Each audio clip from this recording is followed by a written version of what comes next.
1962 भारतीय वायुसेना क्यों नहीं उतरी? सच, कारण और गलत फहमियां। 1962 के युद्ध को लेकर एक सवाल आज भी पूछा जाता है। भारत ने अपनी वायुसेना को युद्ध में क्यों नहीं उतारा? क्या यह एक चूक थी या इसके पीछे गहरी रणनीतिक सोच थी?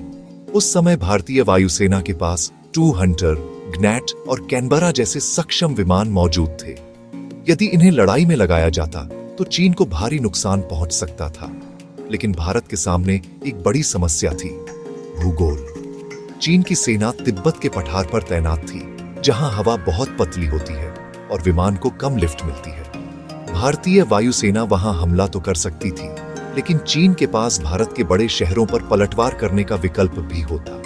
दिल्ली, कोलकाता, गुवाहाटी और लखनऊ सब चीन की पहुंच में आते थे।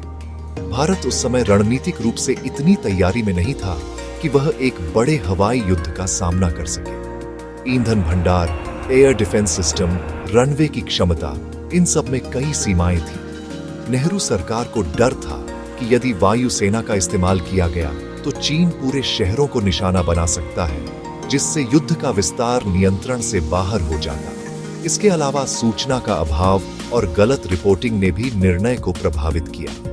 जमीनी स्थिति का सही आकलन तुरंत उपलब्ध नहीं था और नेतृत्व ने सीमित संघर्ष की उम्मीद की थी।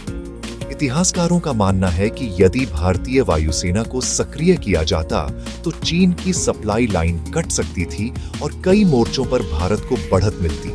लेकिन उस समय की परिस्थितियों, रणनीतिक सीमाओं और राजनीतिक निर्णयों ने यह कदम उठाने से रोका।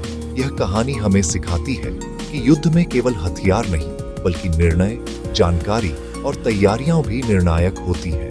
आप देख रहे हैं ग्लोब कॉन्फ्लिक्ट्स मीडिया लैब्स, जहां हम इतिहास के पीछे छिपे सच को आपके सामने लाते हैं।